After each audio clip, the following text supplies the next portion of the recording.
प्रत्येक गावामध्ये मराठा तरुण हे व्यसनाधीन व्हायला लागलेत, व्यसनाधीन दारू प्यायला लागलेत पोरं. कशामुळे? पुरी देण्यात आल्यामुळं. याला कारण काय? 2 वर्षात जे पाटलानं जे भुलभुलाया दाखवला ना, की आरक्षण भेटले की नोकऱ्या लागणार, नोकऱ्या भेटले की छोकऱ्या लागणार, भेटणार. मी तर म्हणतो त्यांनी हे उद्योजक घडवण्यापेक्षा, हे उद्योग धंदे करण्यापेक्षा, हे करण्यापेक्षा पहिले त्या पोराच्या लागण्याची सोय करा.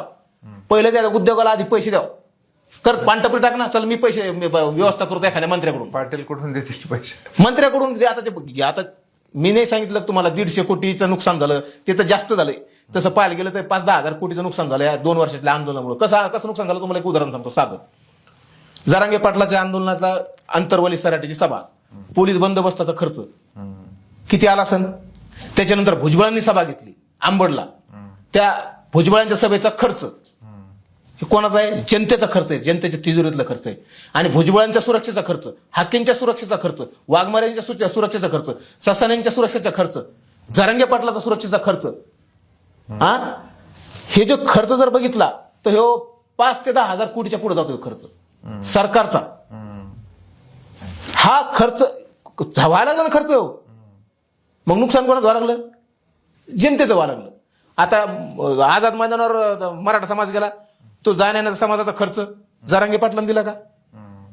नाही दिला, देऊ शकत नाही. याचा वाशीला गेले, तो खर्च किमान 10,000 कोटीपर्यंत जरांगे पाटील आणि भुजबळ मराठेतर हे जे मराठा ओबीसीचा वाद आहे ना, याच्यामुळे जनतेचं नुकसान झालंय. त्याचं एक उदाहरण सांगतो तुम्हाला मी. आंबड आणि दहीपुरी, माफ करा, आंबड आणि जालना हे तिकीट होतं अगोदर, बसचं तिकीट. आता मी बसनं चालू आहे, बसचं तिकीट होतं किती होतं? 45 रुपये होतं. ओके. आंबड आणि जालन्याचं 45 रुपये होतं. आता ते तिकीट झाले 51 रुपये. 6 रुपये वाढले. कोणाचा त्या बसमध्ये कोण प्रवास करतं? सर्वसामान्य जनता करते. तिथं जरांगे पाटला बसनं प्रवास करते का? भुजबळ साहेब छगन भुजबळ तिथं प्रवास करते का? एसटीनं हाके प्रवास करते का? वाघमारी प्रवास करते का? ससाने प्रवास करते का? जरांगे पाटील प्रवास करते का? प्रवास कोण? जनता करते. मग हे आंदोलनाच्या ज्या जाळपोळी झाल्यात महाराष्ट्रभरातल्या, याचा भुर्दंड कोणावर पडला? दोही आंदोलनाचा मराठेतराच्या हे जनतेवर पडलाय. आणि टॅक्सच्या स्वरूपात सरकार वसूल करते.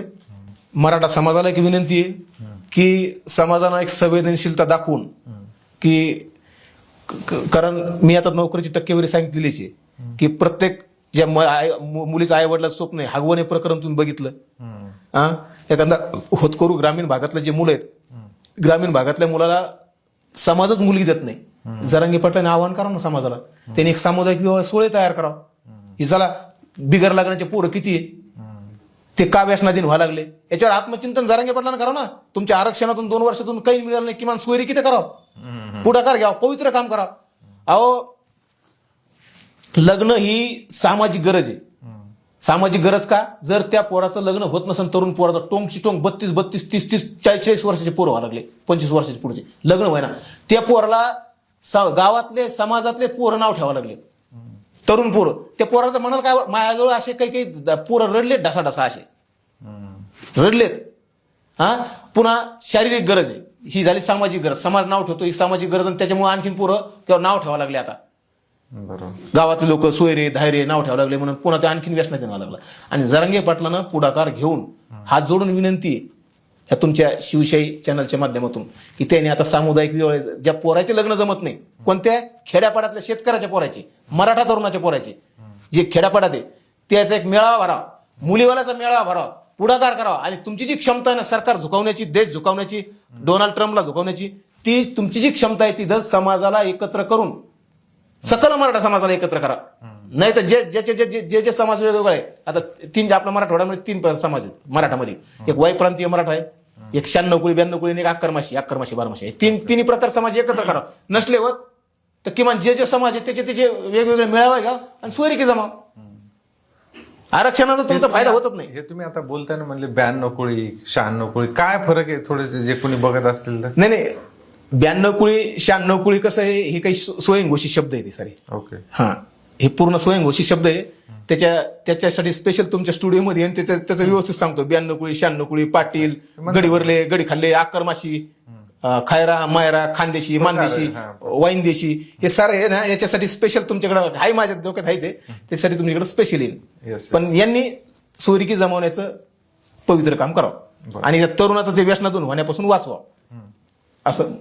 जरांगे पाटील यांच्या आंदोलनाच्या नंतर मराठा ओबीसी वाद वाढत गेला, हे सुद्धा आरोप त्यांच्यावर होतात. त्यांना मेन कारण तेच आहे का अजून काही कारण आहे? काय असतं माहितीये का, प्रस्थापित व्यवस्थेत घुसणं. ऑलरेडी तिथं भाकर नाही, भाकर एकच आहे आणि त्याला ती भाकर पुराणा. हा आणि हे म्हणते आपली मी तुटा त्या भाकरीवर.